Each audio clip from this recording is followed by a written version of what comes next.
السلام عليكم جميعا. إن شاء الله يكون الميكروفون أحسن وتكونوا سامعيني بشكل أفضل. We'll talk about the abdominal pain in the emergency department.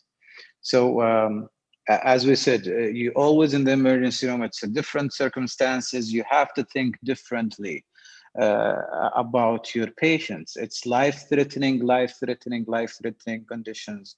Then you have everything else after that. So think about the life-threatening, limb-threatening first when you think about any ER patients. So any disease process that will cause abdominal pain, then actually that's when you have to differentiate between the surgical causes for abdominal pain and non-surgical causes. So when you have surgical causes, then you have to consider contacting the surgery team. If it's not surgical, then you can contact the medicine in case you need to admit this patient. Okay. So let's start with the causes of the abdominal pain. So number one, we'll divide and split the abdomen to different regions. So the right upper quadrant, left upper quadrant, the epigastric area, then we go to the right lower quadrant and the left lower quadrant. Okay. So what's your differential when you have a right upper quadrant pain? Then let's think it together.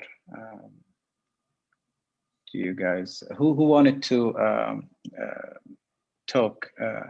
You guys can open the microphone and talk if you want.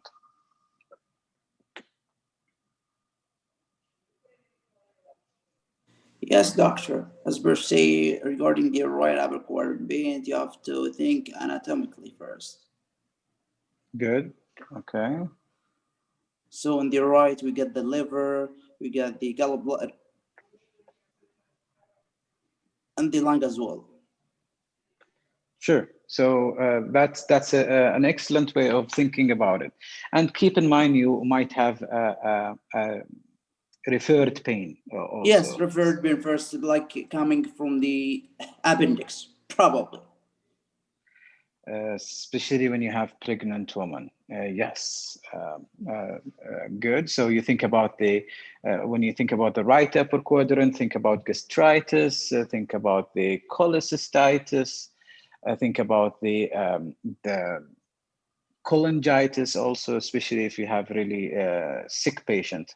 And the liver Can we itself, think as well of the small bowel?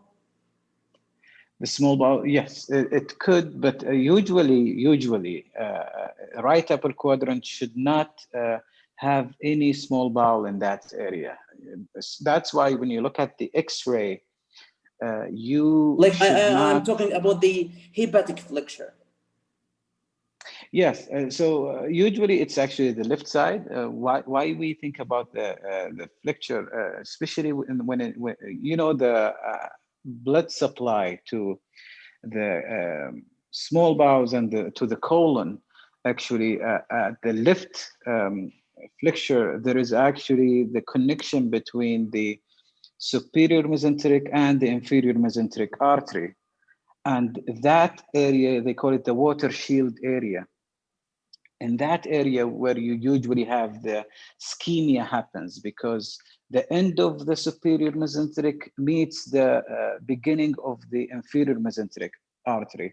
And when you have that area, like decrease in the blood supply due to dehydration, due to any different reason, then you would develop some achy pain in the left upper quadrant, not the right. Right upper quadrant, usually it's not related to the water shield or the colon or small bowel. Okay, thank you so much for your clarification. I got you. As well, the right upper quadrant pain, we have to focus on the history, the risk factor, like in the acute cholecystitis or cholelithiasis. Probably it's going to be a woman using oral contraceptive, pain with after having meal. So not really. They say that usually, but you have to think it even if the patient is not classical. So if you have a classic like presentation, 40 female fertile, this is the classical. But Yes, honestly, actually, the no. beauty of medicine is the atypical things. Yes, this is the emergency room things. So you have to keep your differential diagnosis wide open. Okay, thank you, Ali.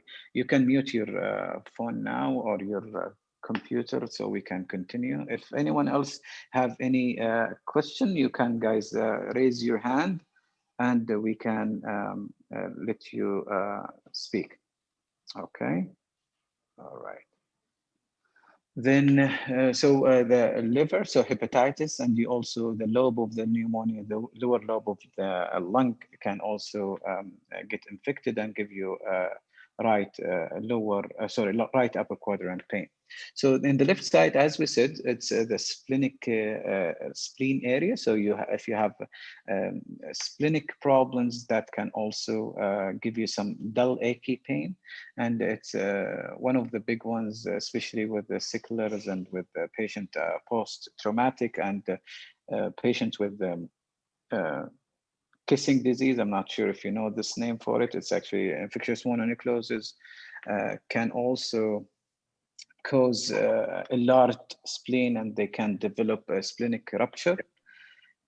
Gastritis is also one of the reasons for left upper quadrant pain, and myocardial infarction can also present with any upper abdominal pain, but usually epigastric is the big one.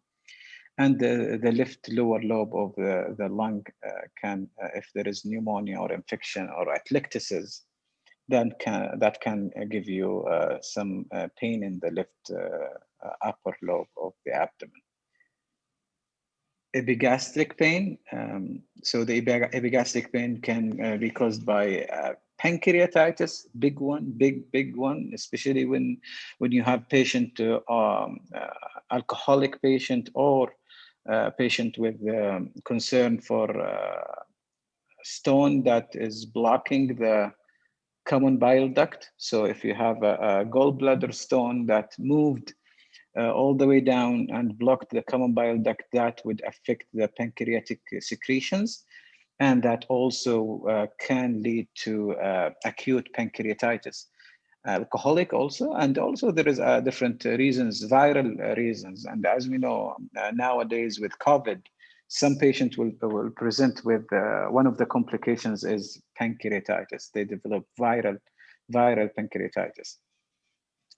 Then you also need to consider peptic ulcer disease and perforated ulcers, angina, and myocardial infarction. As we said, it's really important to keep it up in your differential. And aortic aneurysm, abdominal aortic aneurysm is also a big one. But it's kind of really should come to your mind when you have a patient with uncontrolled hypertension, chronically kind of uncontrolled hypertension with abdominal discomfort and with comorbidities like elderly with diabetes, hypertension, uncontrolled, having abdominal pain. When they say pulsatile mass, it's not the case. It's actually it's not pulsatile, except if you really go deep with your hand to check. And this is not safe, especially if the aneurysm is about to rupture. So don't try to push on the abdomen of the patient to check if it's pulsatile or not. Just consider it and check with the ultrasound or with the CAT scan, CT scan. Okay. So the right lower quadrant pain, appendicitis is the biggest one for males. For females, you have also to keep in mind the ovarian torsion. So two big ones, appendicitis and ovarian torsion. Those are actually life-threatening, limb-threatening issues. So And I would consider ectopic pregnancy if the patient is married, or I have concern that the patient might be pregnant. So ovarian torsion, to have ovarian torsion, you should consider that when you have a female young comes to the emergency room complaining of like left or right lower quadrant pain, and she might give you history of ovarian cyst. She would say I had كيس على المبيض قبل سنة أو قبل كم شهر، قالوا لي عندي كيس على المبيض وأعطوني علاجات، بس أحس إنه الألم اللي جاني الآن أكثر شوية من أول، يروح ويجي. One of the key components for the ovarian torsion, that the pain from the ovarian torsion usually is on and off, comes and goes. Why? Because usually the cyst, the ovarian cyst, is actually big enough to twist the ovary. And when the ovary twists, then the blood supply to the ovary will be affected. So start having the ischemic pain. So the ovarian torsion would lead to ischemic pain. So then as soon as the patient move, change the position, maybe the ovary will get more blood supply by untwist, then the blood supply improves, the pain goes low, and the patient feels a little bit better.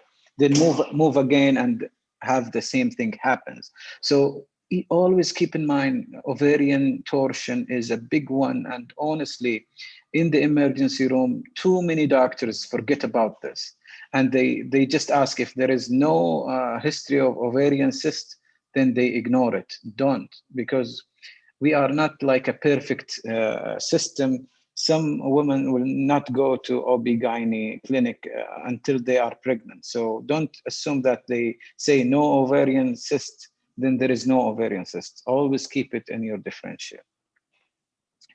Then pelvic inflammatory disease is also one of the reasons for the right lower quadrant and left lower quadrant pain. But that also related to sexual behavior. If the patient is actually a concern about the sexual behavior of the patient, then you should consider the pelvic inflammatory disease high in your differential. It should be in your differential, but how high according to your judgment and clinical assessment as a physician. Intussusception, this is more of a pediatric, but it could happen for adults, but usually it's related to colon cancer, probably cancer in the colon that could help, or actually could make things worse by telescoping part of the colon inside the other. But for pediatric, definitely intussusception is one of the big differentials when you have the ileum goes inside the cecum.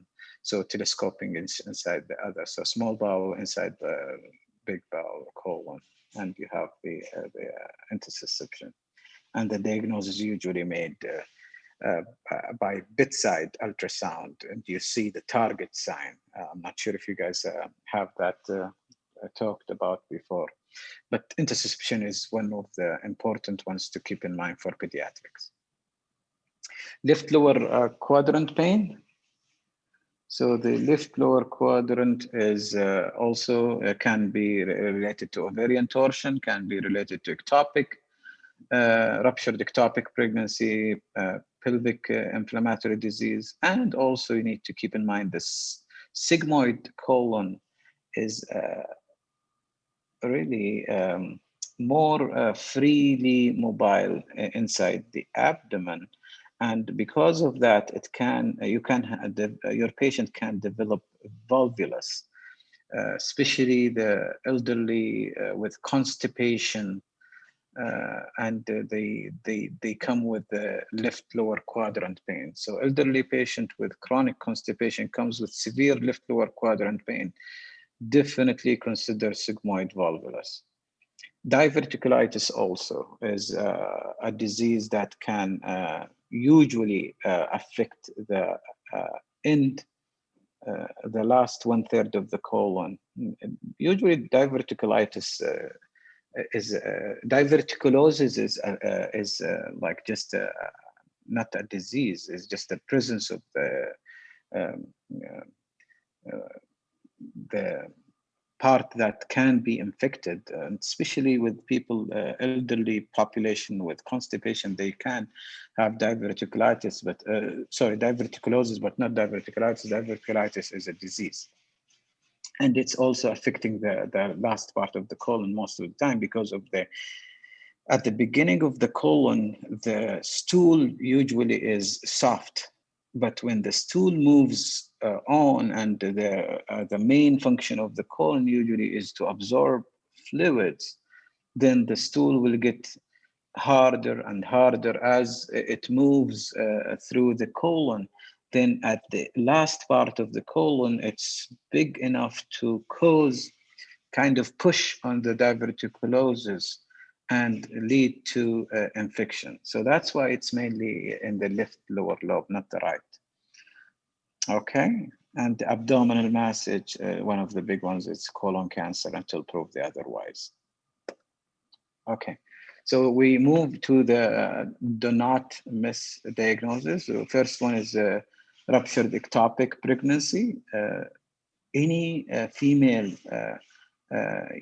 and she will be fertile when she come to you, and the age between, let's say, 15 and 45 or 50, then you should keep in mind that she might have ectopic pregnancy, especially if she is complaining of abdominal pain, and she might give you a history of vaginal bleeding. Vaginal bleeding, when it's not menstruation, then it's pregnancy until proved otherwise.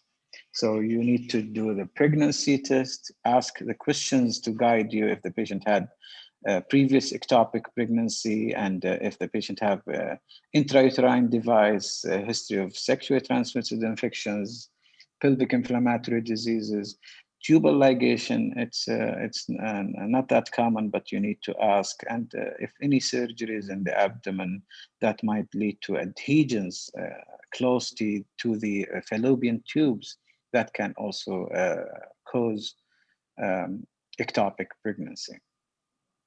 Ruptured abdominal aortic aneurysm. As we said, you have an elderly patient with hypertension, other comorbidities, diabetes, smoking. And also you should consider to if patient comes to the emergency room with trauma. Pancreatitis. Pancreatitis is also one of the reasons for acute abdomen. And we said it's with the patient with the gallbladder stones and the alcohol use. Other causes could be, but those are the big ones you should keep in mind. Cholangitis. It's one of the diseases that should be considered when you have critically ill patient. Fever, right upper quadrant pain, jaundice, those are the Charcot's triad. And there is another pentad. Do you guys know the pentad for the cholangitis? So we have Charcot's triad and okay, so it's Raynaud's pentad. So there is two more symptoms you should, or actually clinical assessment related features to be added when you consider Raynaud's pentad. The one to keep in mind is altered mental status.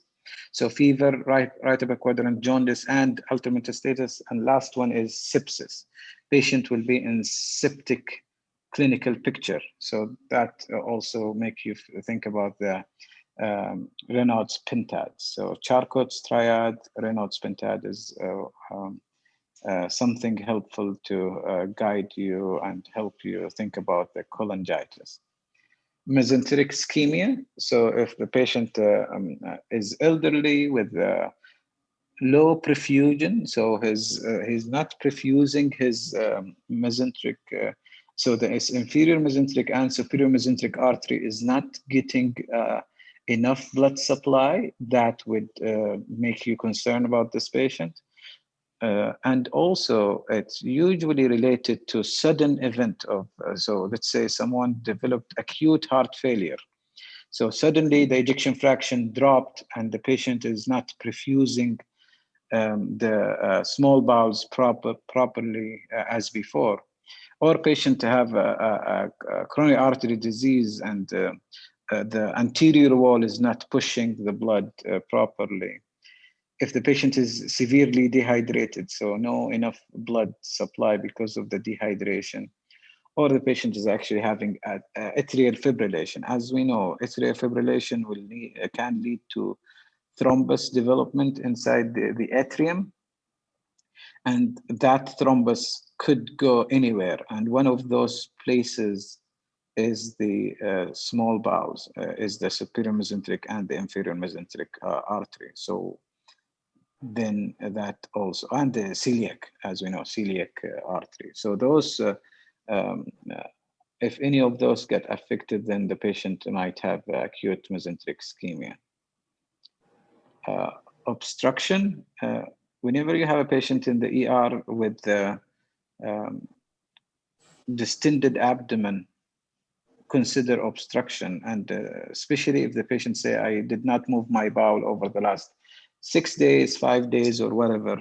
So keep it in mind. And you need to consider the big reasons for obstruction: colon cancer, adhesions, and hernia. Those are the big three: colon cancer, adhesions from previous surgeries, and hernia. Any abdominal hernia can cause obstruction. Okay, and last but not least, there is another one in your slides. If you have the slides, I removed it because it's honestly not applicable in most of the times in our emergencies.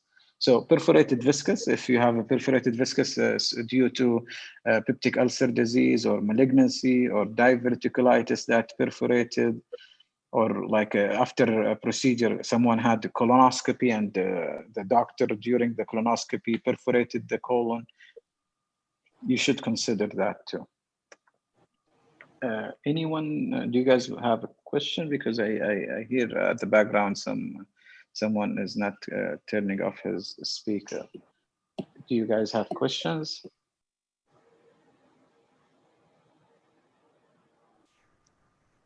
Okay. All right, let's keep moving.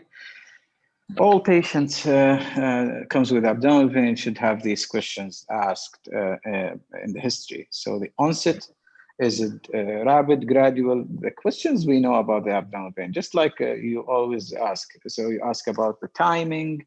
Is it continuous or intermittent? Is it radiating to other places? Exacerbating factor, relieving factor, associated symptoms. Everything you ask, you should connect with some possible diseases. Whenever you ask a question, have some diseases listed in your mind that can cause this to happen. So let's say fever, then you think about the infections everywhere. If the patient have fever, then I have the infectious causes listed high in my differential. If the patient is vomiting, then I have to think about the pH of the patient and the obstruction. If the patient have obstruction somewhere, because that's why he's vomiting. Or I have to think about infection. If the patient have gastritis or gastroenteritis, then probably the patient will have vomiting. So you have to go about every single cause of this symptom and think about and have it in your differential. All right. Then you ask about surgical. Could you please, guys, mute your microphones?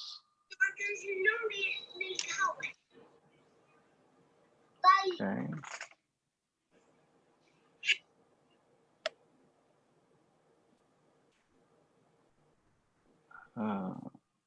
حسن، أنت بتسأل، ممكن توضح السؤال إذا تقدر؟ Okay. So, and you ask about the surgical causes and the surgical history. As we said, adhesions is one of the reasons for constipation. Also, you need to ask about the hernia, if a patient have hernia repair, and if the patient, according to your assessment, at high risk of perforation. You also ask about the alcohol use and medication use. Then move to the physical examination. You need to obtain full history and examination, starting from general look of the patient. If the patient looks sick, tachycardic, tachypnic, hypotensive, febrile, all the vital signs. Look for the hernias, as we said, masses, if you have any mass that you can feel, cellulitis, signs of skin infection. And if you see hematomas for someone like with trauma, recent trauma or something like that, look for the distension, if the abdomen is distended or the abdomen is actually scaphoid, is like flattened. Look for the signs of ascites and obstruction, fluid thrill, and all the signs of ascites, if it's actually severe or moderate. Check for jaundice, rash, itching, biliary obstruction kind of related things, because as we know, when you have the elevated level of bilirubin, you might have this itching, and the itching can lead to a little bit of rash. Listen for high pitch bowel sound obstruction. If you have a blockage, then the sound, bowel sounds will be really increased before the obstruction. So you will hear some high-pitched bowel sounds if you are listening at area that located before the obstruction. If you are listening behind, after the obstruction, you will hear nothing, because nothing is actually left there. Usually, after the obstruction, the small bowels will be empty. Everything will be moved with one of the bowel movements. Then you have no bowel sounds. As soon as you go back behind the obstruction, then you will hear a high-pitched bowel sound. But if you hear no bowel sounds at all anywhere, then you should be concerned about ileus, especially with patients on chronic pain management. They take narcotics, and narcotics can lead to ileus. So this is one of the common reasons for ileus in the emergency room. Palpate, do the check the fluid wave and fluid thrill, and the point of tenderness, localized or it's diffused tenderness.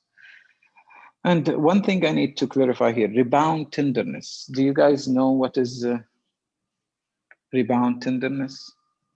Could someone speak up saying what does that mean? دكتور يعني إذا بعد ما أشيل يدي يبدأ الألم. صحيح. So when you let go, like when you push at the area, there is maybe some pain. But when you let go and remove your hand, the pain will be much higher by the patient. So they will say, oh, الألم أكثر بكثير دكتور لما شلت يدك. إذا كان this is the case, then this is really one of the peritoneal signs. The peritoneum is inflamed.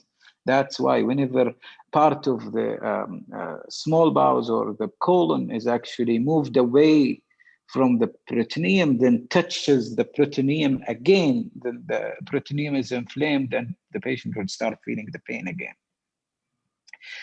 Guarding and rigidity. This is also an important sign. So what is the difference between guarding and rigidity? And guarding, some people will say it's voluntary and involuntary. So let's think about guarding and rigidity. What are the differences?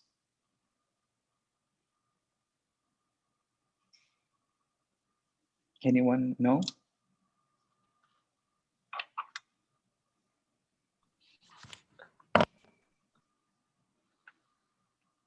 Who's talking? Someone is trying to say something. Okay, Yusuf, you want to talk? Speak okay. up. السلام عليكم. وعليكم السلام. تمام دكتور. Rebound, when we push at the area of the pain, it disappears, and when we take our hands, the pain is increased. Definitely. So the pain will increase with when you remove your hand. What about the guarding and the rigidity? Gardening, he's using his muscles, like for instance, his abdominal muscles for disabling the pain, like in pancreatitis. They bound forward to reduce the pain. Okay. So the guarding is most of the time when we say guarding is the patient is voluntarily guarding your hand when you try to check the abdomen. The patient is actually just using his voluntary muscles to block you from touching the abdomen to avoid the pain. So you will feel the abdomen is actually rigid. But as soon as you distract the patient, you kind of talk to him about something else and try to distract him and try to push again on the abdomen, then you can get rid of this rigidity.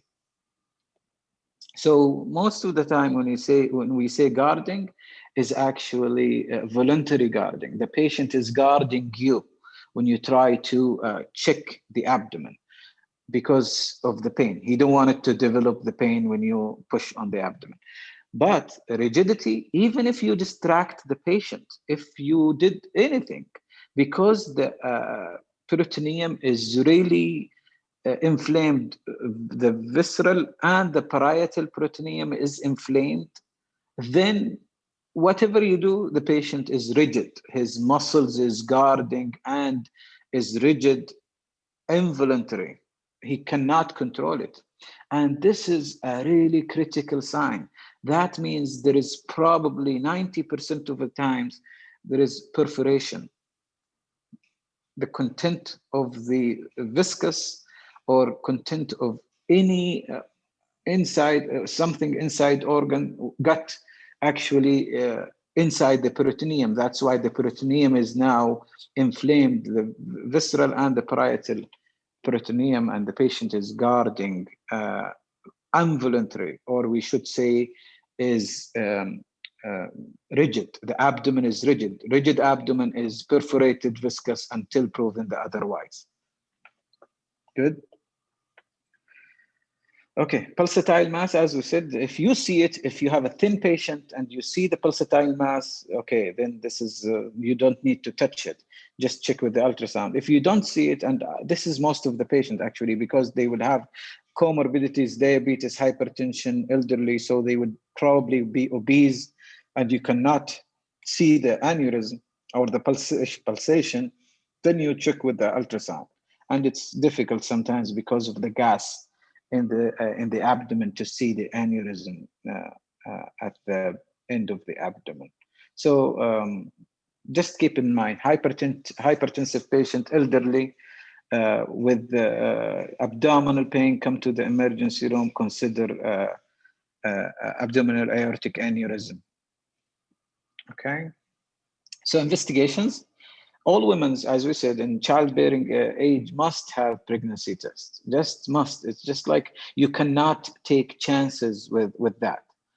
Then CBC, if you're concerned about the infection or you're concerned about bleeding, you need to check the white blood cells and you need to check the hemoglobin, red blood cells. If you have concerns regarding like renal stone, or you're concerned about like obstructive uropathy, if you like have concern that the kidney function is affected because of any reason, then you need to check the kidney function. And if you're concerned about electrolytes like muscle cramp, spasm, or the patient had severe vomiting, diarrhea, and you're concerned that the electrolyte is disturbed, then you need to check the electrolytes. Liver function, check the liver function whenever you have concern about the gallbladder or the liver itself. And sometimes it's really helpful to help you, even if you don't see the ultrasound, the common bile duct, if it's closed or not, if you have the bilirubin elevated, especially the, which one, the conjugated or unconjugated, or direct or indirect, which one will be elevated usually if you have obstructing the gallbladder stone, blocking the common bile duct. So the common bile duct is just blocked with the stone. So which one? Direct, definitely direct bilirubin, which is conjugated bilirubin, right? Yes, because it's actually conjugated in the liver and it's moving out. In the way out, it actually gets blocked. So that's why the conjugated bilirubin and the direct bilirubin both are the same, actually elevated. Lactic acid, as we said, mesenteric ischemia is a very critical disease, and you should check the lactate. Even though lactic acid will be elevated late in the presentation, but you at least you have it in your blood work to guide you if you are too late to save the bowels, or you actually on time and you can do something to save this bowels from the ischemia. Lipase, nowadays we used to order lipase and amylase for the pancreatitis. But nowadays, if you're concerned about acute pancreatitis, then lipase is enough for you to check. No need to check lipase. Sorry, amylase. Amylase, if you have concern that the patient have chronic pancreatitis and there is acute on top of chronic, then you check the amylase. But lipase is enough for you in the emergency room 90% of the times. Urinalysis, yes, definitely. If you're suspecting cystitis or pyelonephritis, you need to check the urinalysis to see if you have signs of infection. Prostatitis, also not that common, but also should be considered in the differential. And if the patient have renal stone, that also can lead to stasis of the urine, and the patient can also develop infection, urinary tract infection secondary to obstructing stone. Imaging, you need to consider the ultrasound if you're concerned about pregnancy, if you're concerned about ovarian cyst, if you're concerned about ascites, you want to see the fluid, how much is the amount of the fluids. Also, you need to consider the ultrasound if you're concerned about a mass, if you're concerned about the abdominal aortic aneurysm, if you're concerned about small bowel obstruction. So those are the things. If you're concerned about hydronephrosis, you can use the ultrasound in many different ways. And by the way, I'm actually ultrasound trained, fellowship trained in ultrasound and echo cardiogram. So if you guys really want us to talk in details about this, we can talk later. So abdominal X-ray, you order it definitely for patient you're concerned about two things. If I'm ordering abdominal X-ray in the emergency room for a patient with abdominal pain, my goal is to check two things. Number one is obstruction. So I look for the air fluid level. Number two, I look for the air under diaphragm for perforation. Two things. So I use it, I have the patient sit up, so upright position. Your patient should be sitting. Never do abdominal X-ray in the emergency room to rule out obstruction or perforation and the patient in a semi-sitting or in a supine position. It will not help you. You need to sit up the patient upright 90 degree or 80 degree and do the X-ray upright. So you can see the air fluid level and you also can see the air under the copula of diaphragm.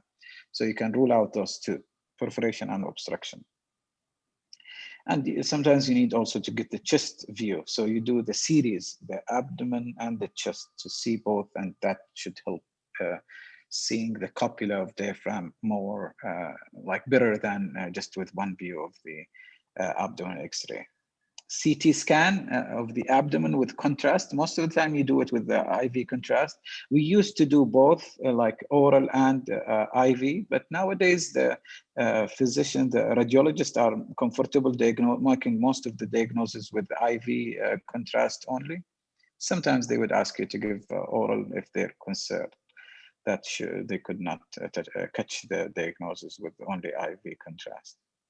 So it helps with the deep tissue infection, the abscesses and inflammatory process in the abdomen, and it helps also to diagnose the masses in the abdomen.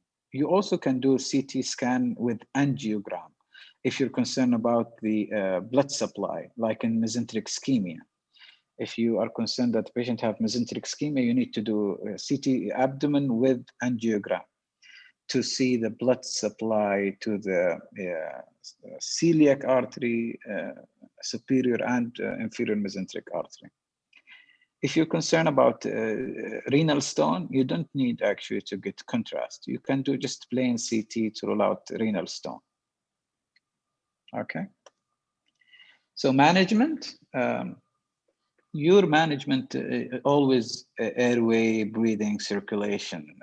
Nowadays they change it, but always think about resuscitating, confirming that the patient is able to breathe.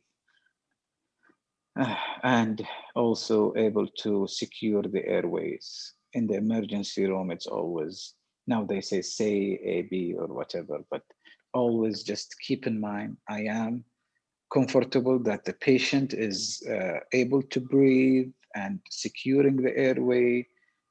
Breathing is fine, no concern with the breathing. Then I move to the circulation and make sure that the patient is perfusing well, especially the brain, so the patient is coherent and can talk to you. Okay. Keep the patient MPO. Whenever you suspect something needs surgical intervention, then you need to keep the patient MPO to avoid any delay in the anesthesia and the intubation in case they have to intubate the patient for procedure.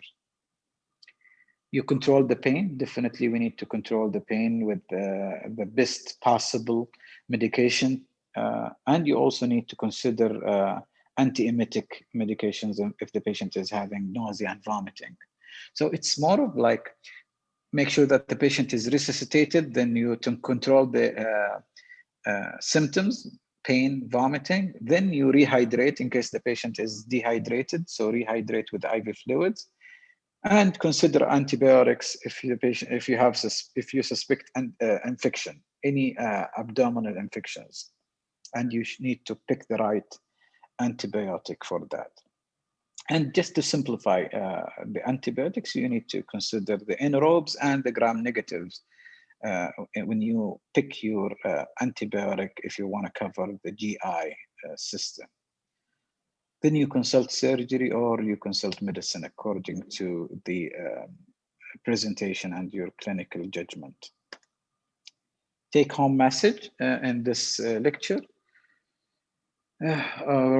So all females in reproductive age, you need to check the pregnancy test. Really critical, very important. Keep it in mind because in the emergency room here in Saudi, we have the adults and pediatric and the OB-GYN. Most of the time, most of the hospitals split the emergency room. So you usually, most of the times, you're actually dealing with adults, including males, female, not pregnant. And the assumption that they are not pregnant was made like really not justified. So you need to consider every single woman come to you with any presentation that she might be pregnant. So that's something you kind of have it hanging to your mind at the end. Just I have it in case I need to consider any pregnancy related diseases. So if the test is positive, then you need to consider ectopic pregnancy if the patient have lower abdominal pain. Sometimes they come with a diffuse abdominal pain too. So intrauterine pregnancy, so you need to do like your work whenever you suspect ectopic pregnancy. Transfer the patient with abdominal pain, acute abdomen. So acute abdomen, whenever you examine a patient in the emergency room with abdominal pain, your hands is the key with everything else you're doing, the history examination, but the abdominal examination is a really critical tool, and your palpation. Sorry, palpation is a really critical tool here to help you decide if it's surgical abdomen or non-surgical. If you have any of the signs, rebound, rigidity, or guarding, one of those three or all of them, that's acute abdomen, that's surgical abdomen until proven otherwise. Okay. I think the guarding is not, sorry, rigidity is not listed in your notes, so please add the rigidity. Then yeah, abnormal vitals, definitely. That's a key to help you decide about the severity of the disease. Tachycardia, hypertension, all these vital sign related concerns. And the images is it's your decision. What, according to your suspected list of differential diagnoses, you decide about the images to do. Okay, thank you all. Please feel free to ask questions or yeah, share any, if you want us guys to go back to the previous lecture and talk about the some scenarios for each electrolyte related abnormalities, we can do that. Just let me know what you guys prefer. Thank you so much for your well explanation regarding the abdominal pain. My question to you, can we rely on the fast or we can order official ultrasound? As you're already subspecialized in ultrasound, you and Dr. Ibrahim, I do think so. That's a really important question, especially for trauma patients. So we do fast exam for our trauma patient. I believe Dr. Fahd Bugayan talked to you guys about the trauma. And definitely, this is one of the basic ultrasound training competencies for emergency room physician to handle. You cannot wait for official ultrasound to diagnose hemoperitoneum. You need to have confidence on your decision. If you do a fast exam and you see a concerning area in the abdomen that the patient might have hemoperitoneum or hemopericardium, you need to act according to your judgment. It's one of the competencies you need to gain during residency training in emergency medicine. So definitely you make the decision. I know some of the hospitals here will question your findings in the ultrasound when you do fast exam.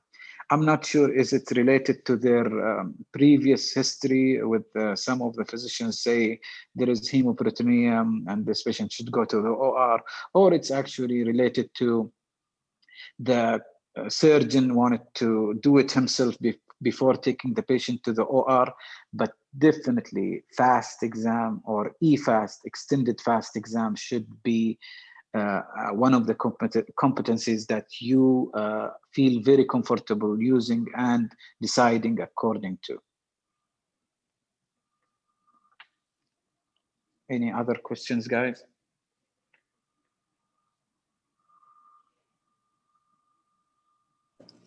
Let's get back to the first lecture regarding the disturbance of electrolytes.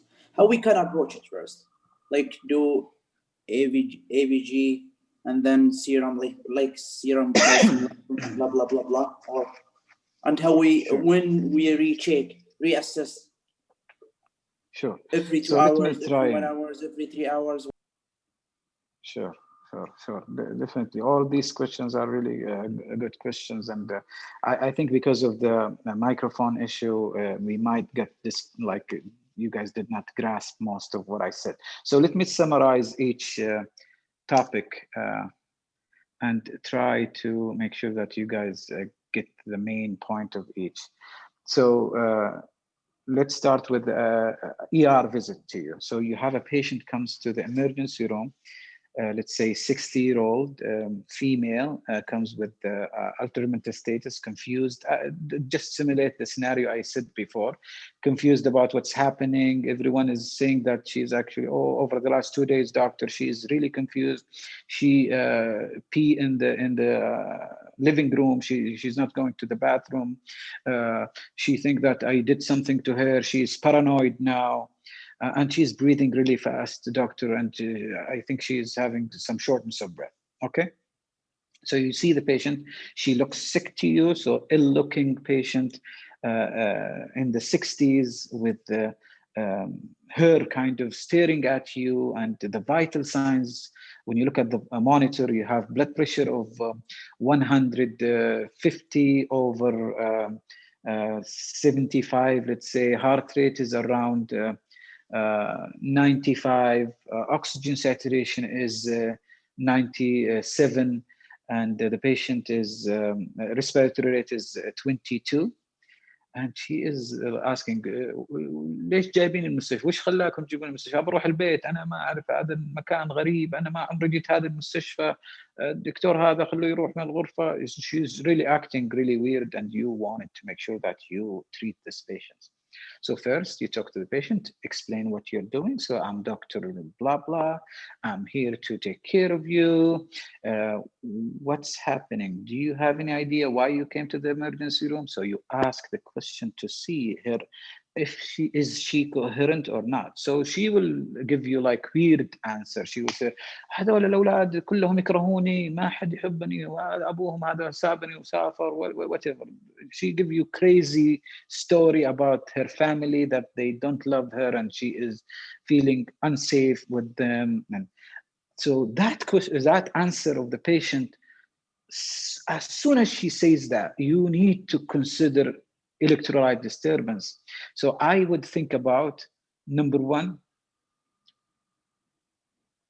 hyponatremia. If I'm in a like in the move toward the differential, I would say, oh, this patient is altered. She have delirium, or she have Alzheimer's disease. So I have a patient presents with delirium, right? This is delirium when you have someone with acute change in her mental status over the last 2 days. So that's a delirium until proved otherwise. What is the differential for delirium? You have to think about the electrolyte disturbance. You have to think about stroke. You have to think about what else? I want you guys to think with me. So I have hyponatremia listed in my differential. I also think about stroke. What else? Yes, she's confused. So you need to think also about hypokalemia. Okay. Sorry, hypoglycemia. What else?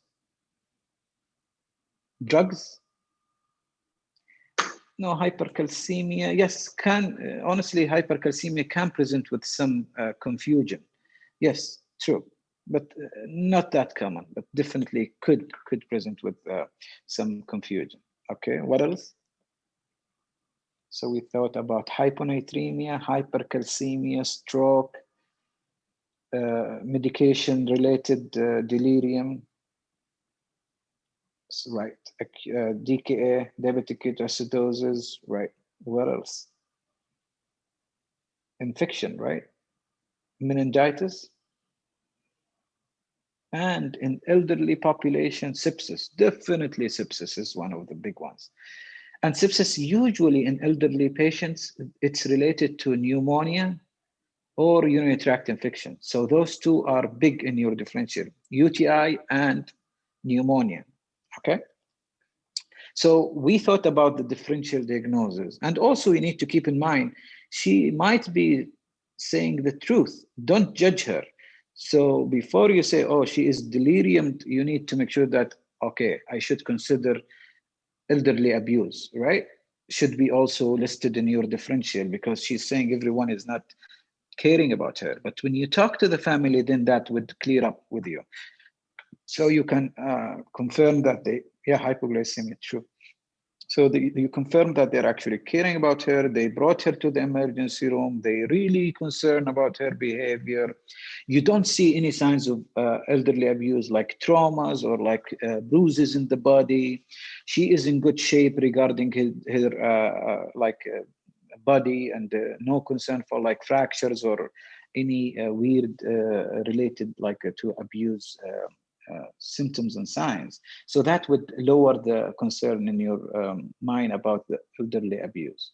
Then you start working. So first thing, yes, I would do VBG. So the VBG would give you idea about the pH. So you can tell if the patient is acidotic or alkalotic. And also nowadays with this VBG, you can also see the electrolytes and the lactate. So I would be able to see the sodium, potassium.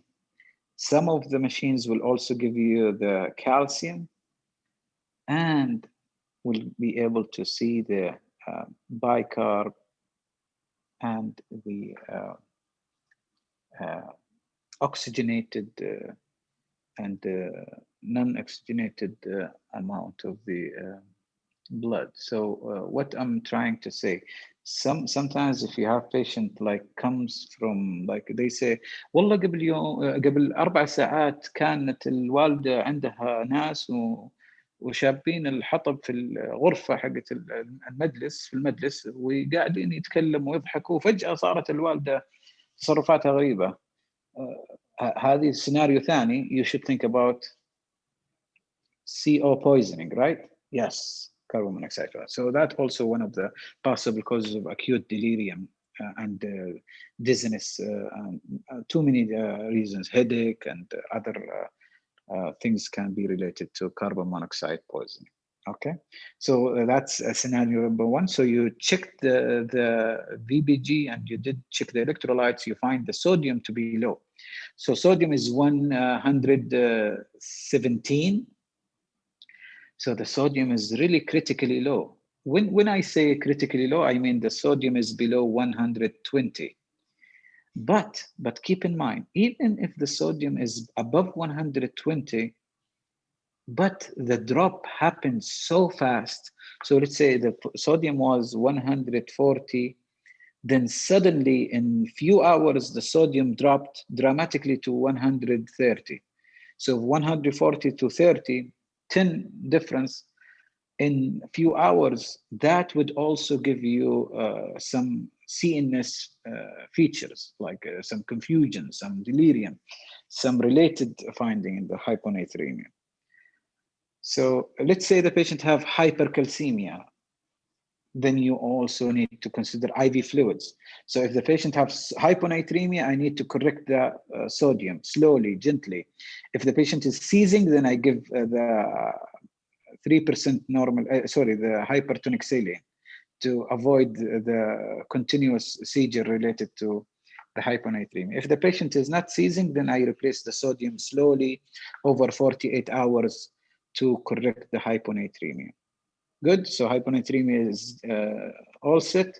Let's move to the hypercalcemia. Hypercalcemia, I need to correct the hypercalcemia urgently. So I give IV fluids. So I will start with 1 liter bolus. And also I would give Lasix. As we said, Lasix, which is actually loop diuretics. You need to give it to, which is furosemide, the name of the Lasix, the generic name. So furosemide will actually help moving the calcium from inside the body to be secreted in the urine. So that also would help lowering the calcium level. So those two you give in the emergency room and you call to admit the patient so they can give the calcitonin and bisphosphate.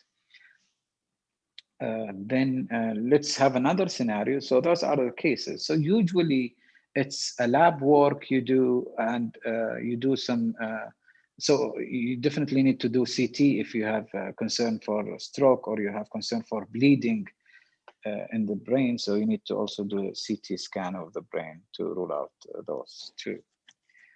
But for the specifically for the electrolytes, you just, it's sometimes or most of the times is enough to see the ECG to rule out the effect on the heart, and you need to do some blood work, including the electrolytes and including the possible other differentials. Doctor, Yeah, I go got a ahead. question. Go ahead. What shall we go for, the serum potassium level or urinary potassium level? Sure. Never use the urinary potassium level.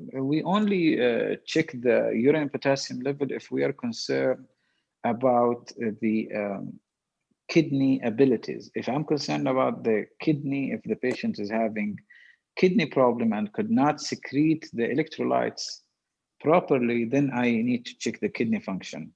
And one of the kidney functions that should be done in the inpatient, not in the emergency room. In the emergency room, you never check the urine electrolytes. But in the inpatient, they do to decide about what is the cause of the hyponatremia. Is it hypovolemic hyponatremia, hypervolemic, or eovolemic hyponatremia? So, Doctor, So what I infer from your talk, the ECG and the symptoms, signs, it's enough to diagnose electrolyte disturbance? it And the other helps level to is going to be in uh-huh. patients. It helps in to have it in your differential diagnosis. Yes, it's enough to tell you that I should have electrolyte disturbance in my differential diagnosis. Yes, but I cannot So, say anything until I have the result of the workup. well, if we initiate the proper treatments, when shall we repeat the ECG, and every like So 2 hours, 3 hours? sure, sure. So you have your patient should be connected to monitored bed, so you can keep eye on the at least the lead 2 in the of the ECG on the monitor. So that would be continuous. But in case you have some arrhythmia happened or changes that you wanted to see the effect of the medication on, let's say the patient developed white QRS complex due to hyperkalemia. So hyperkalemia, white QRS complex, the patient is really sick, and I gave him calcium gluconate. As we said, you treat the hyperkalemia by protecting the heart, then you shift the potassium from extracellular to intracellular, then you also remove it from the body by the dialysis or the Kiexilate or the Lasix. So I have the patient, I give calcium gluconate or calcium chloride for the hyperkalemia, and I keep eye on the ECG. The effect should happen very quickly, like in minutes, you will see the change in the ECG. So that would make you feel, okay, I protected the heart now, then I have to control the level of the potassium. So I start give the albuterol, I start to give the D50 with insulin, and also I give the bicarbonate. And after that, I give Lasix, Kiexilate, and consider dialysis in it if I have to. Good. Thank you so much, Doctor. The last question for you. It's Good. like error blood drawing techniques may lead to pseudo hyperkalemia. Yeah, if the nurse used the needle multiple times and she could not find the vein, then she, during the extraction of the blood, she had some difficulty. And when they prepare the specimen or they prepare it in the lab for the CBC check and the electrolytes, they have hemolyzed blood. Then the potassium will be sky high. It will be 7 or 6.5, whatever, big number. So, and most of the labs nowadays, they tell you, like they put a note, it's a hemolyzed specimen or hemolyzed result. So you need to repeat. Some of the actually lab will not have this feature, so they will send you the result. And according to your judgment, patient have no chronic kidney disease, really not really concerned that he have this really high potassium. So I ask, was it hemolyzed? So they go and check if it was hemolyzed or not, and they repeat it for you. But always consider it possible, accurate, and keep your like attention. It might be true hyperkalemia. So you need to have the medications ready in case you need to use it. So in case I have hypercalcemia and I'm not expecting it, I will ask the nurse to get me ECG. So I will look at the ECG, and I ask the nurse to do a VBG for me.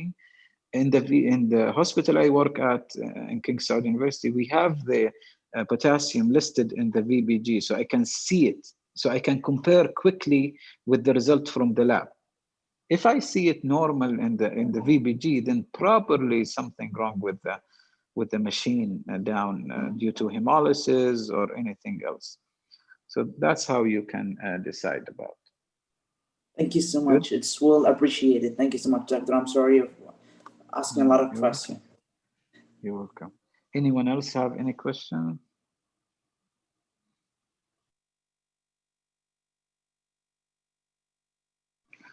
اوكي ناخذ 10 دقائق ولا ربع ساعة بريك، وبعدها قبل ما نبدأ المحاضرة بخليكم تشوفوا هذا الفيديو مرة جميل يعلمك كيف تعمل كونسلتيشن في الاي ار للمرضى بطريقة تكون efficient و easy to understand from the other admitting teams. We will see it, then we can start the next lecture. يلا see you in, let's say, 15 minutes.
السلام عليكم.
أنا بشغل لكم الآن الفيديو بس نتأكد إن الصوت عندكم مسموع أم لا في الفيديو، فخلينا نشغله. سامعين الصوت؟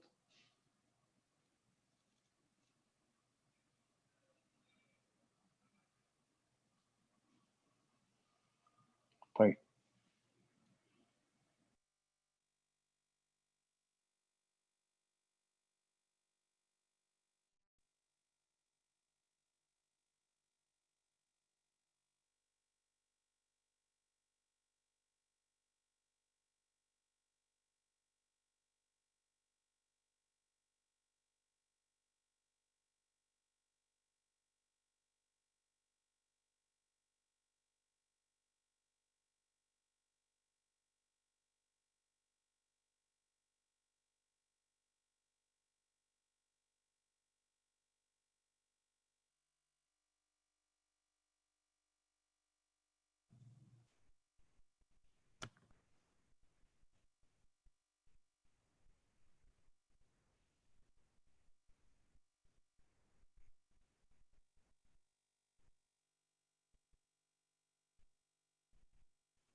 سامعين الصوت؟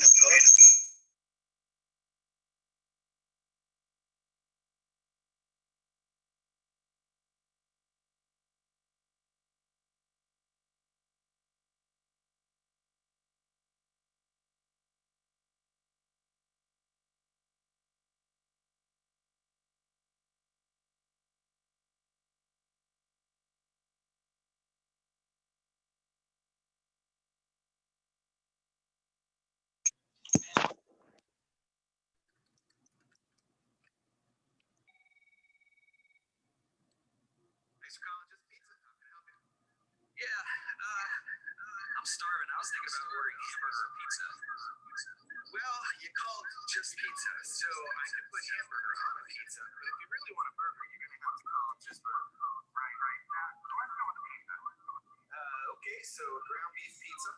Yeah, well that depends. Beef can be kind of bland, and I like meatballs, but I don't feel like them today. Italian sausage is kind of spicy. Well, our ground beef is full of flavor, but I wouldn't call it spicy. Listen, you sound like you really want a hamburger. Why don't you get just hamburgers and call it? They make them really good over there. Love that. No, not now. Pizza. Let's go ahead and add some onions to it as well. I like raw onions are a little bit from a nutritional standpoint. So, okay. So, what size pizza do you want? Big or pizza? Could I get it on that?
اوكي.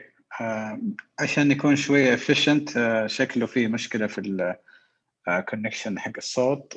خلينا نروح على المحاضره الأخيرة، والمرة الجاية الأسبوع القادم إن شاء الله راح أكون معاكم، يصير أكون جاهز ونقدر نتفرج على الفيديو سوا. خلينا نروح على endocrinology emergency. Let's share that. أوكي ممتاز.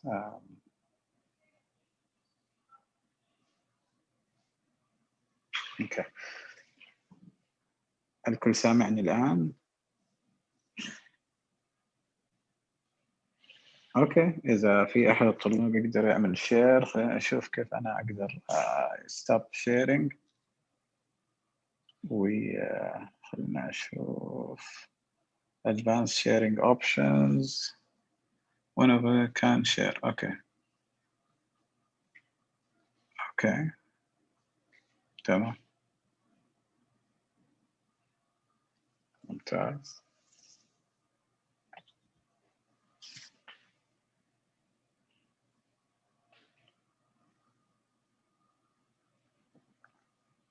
سامعين انتو؟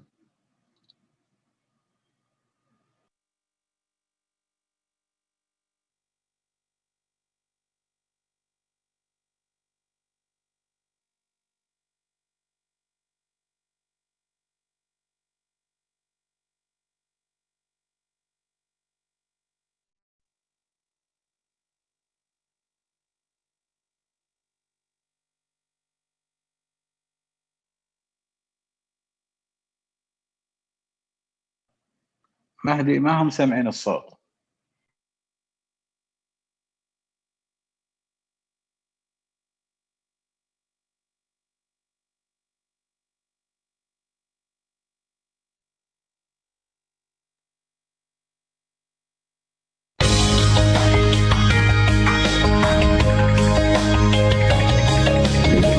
ممتاز. Man, am I hungry.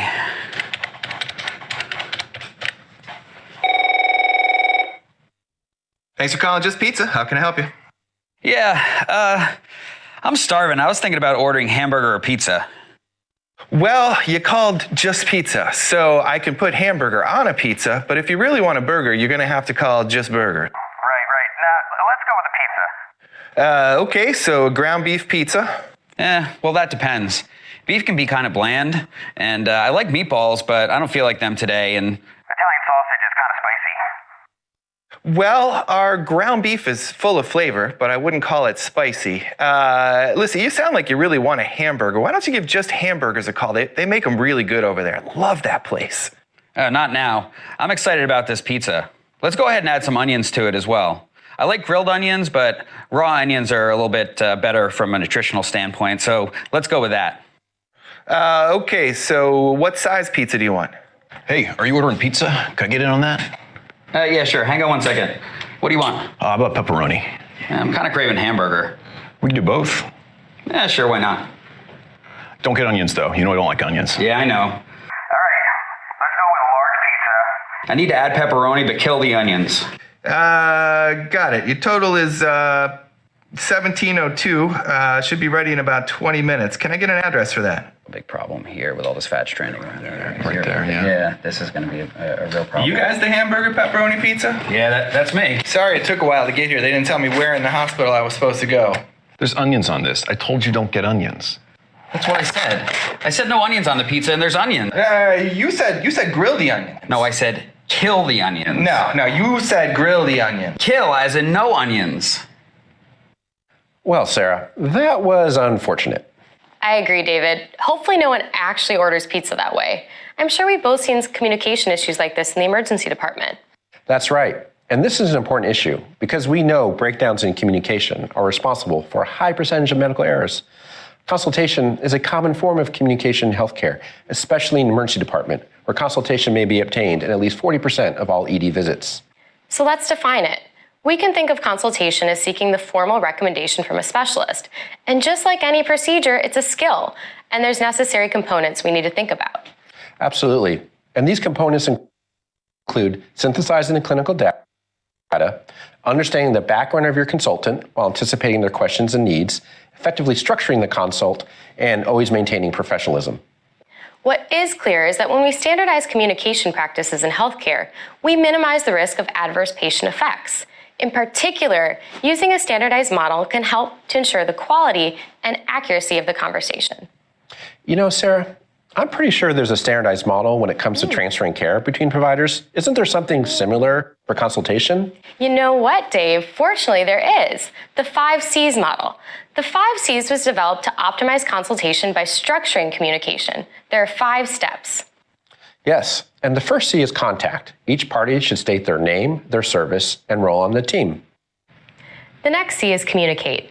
Verify the patient's name, location, and medical record number. State the diagnosis that's been confirmed or that you suspect. Provide them with a brief synopsis of the history, physical exam, and any ancillary data that you might have. Share any interventions you've made and any response to those interventions. The next C is core question. Be clear up front why you are calling the consult. Are you calling for an admission, for surgical intervention, for a procedure, or further recommendations on management? The core question is typically a one-line statement. And an important part of the conversation is also time expectations. Do you need the consultant right away? Are they going to be there in 20 minutes? Or some other mutually agreed upon time? Next is collaborate. Ask the consultant what questions they have. Ask if they need any additional studies or therapies prior to evaluation. For procedures, you can ask if they need any supplies to be at the bedside. And the last C is close the loop. Review any actions that you're going to take prior to the consultant's evaluation and review the actions that the consultant is going to take. And thank the consultant for his or her time. You know, Sarah, this got me thinking. If only the emergency physician had closed the loop on the onions. Yes, if only. But now let's turn to some examples to further illustrate the 5 C's, an effective consultation in the emergency department. Let's start with a straightforward case where we have a medical student call a consultation. Hello? Oh, hi. Thanks for calling. My name is Thomas Yang. I'm a medical student. I'm working with Dr. Paradise from the emergency department. Is it surgery? Yes, it is. What do you have? So I have Miss Camis here. She came to the emergency department for abdominal pain. It actually started yesterday. She said she vomited about a few times, but no diarrhea. But she states that the pain was actually 3 out of 10, but now 7 out of 10. Sorry to interrupt, but why are you calling me? Oh, because we were worried about her having appendicitis, and CT shows she has appendicitis. Okay, well, I'm really busy, but I'll be down as soon as I can. Oh, okay. Sorry about that. Thank you. Well, Sarah, the student did ultimately attain the consult, but I feel like there's some room for improvement there. I agree, Dave, definitely. In this case, we want to highlight the importance of the core question and communication. Remember, consultations are different than patient presentations. They're a specific request. With that goal in mind, you should lead with the problem or question up front so the consultant understands what you're getting at. This will help engage them in the process. To follow up on that point, keep the clinical information you present to what's relevant to the consultant's decision-making. Just think about, what would you want to know if you were on the other end of the line? Be selective and succinct in the information you provide. So let's try this case again and see what a more effective example might look like. Hello, Thomas Yang from emergency department. Yes, this is Dr. Swanson with general surgery. Thank you so much for calling me back. I'm the medical student who's working with Dr. Paradise, and I'm calling you in regards to Miss Camis, who has appendicitis that was shown on CT scan. 8675309. What's her story? So she's a 43-year-old female with no prior surgical history, came to the emergency room for right lower quadrant pain that started 12 hours ago. She had a temperature of 100.7, but vitals otherwise were unremarkable. On exam, she's tender to right lower quadrant area, but no rebound, no acute abdomen. Her white count is 13,000, and we ordered a CAT scan, which confirmed that she has appendicitis. Okay, and what have you done for her? So she has been in MPO for 6 hours. We've given her 1 liter of IV fluids, and we're ordering antibiotics right now. Do you need anything else for us to do? Nope, that's all I need. I'm finishing up another consult, but I'll be just down to see you here in the next 15-20 minutes or so. Okay, thank you so much for your help. Wow, Dave, that was a lot better. By the time of consultation, they'd already established a diagnosis of appendicitis, and the student made that clear up front. He did a really nice job staying focused and on track while avoiding extra unnecessary detail. Now, let's move on to another example. Some consultations are straightforward. The diagnosis and management are clear. But there are other consultations where there may be a difference of opinion between providers. And based on the nature of the issue, the potential for disagreement is predictable. Yeah, when this type of situation arises, thinking about how to collaborate with the consultant can be particularly important. Here is a scenario in which a senior resident is taking care of a patient with congestive heart failure, who is well known to both the emergency physician and the cardiologist. However, there's kind of some uncertainty whether the patient truly requires admission. Let's take a look. Paging Dr. Smith, you have Dr. Talia, cardiologist, on the phone to speak with you. Hey, thanks for calling. This is one of the ED residents calling about an admission. Okay, what's the story? Well, Mr. Jones is back. He's in a heart failure exacerbation. I think he needs to be admitted. Again? I just saw him in clinic last week and he was doing fine. Has he been taking his medications? His meds? Yeah, I think so. I can ask him. But he came in, he was short of breath. He was pretty hypoxic. I think he was, give me 1 second. Yeah, it looks like he was about 92%. I think he really needs to be admitted. You know, every time we admit him, we just give him a few doses of IV Lasix and we discharge him. You guys could do that in the ED and then have him follow up with us next week. His labs look okay, right? Yeah, his labs look fine. I think that'll be okay with me. I'm happy to treat him, but I'm not sure where he's going to shake out over the next 24 hours. So I'd feel a little more comfortable if he was admitted. Well, just have him call my office tomorrow for a close follow-up soon. I don't see a need to admit this guy right now. Let me know if you have any problems. Well, I was hoping the consultation would look better than that.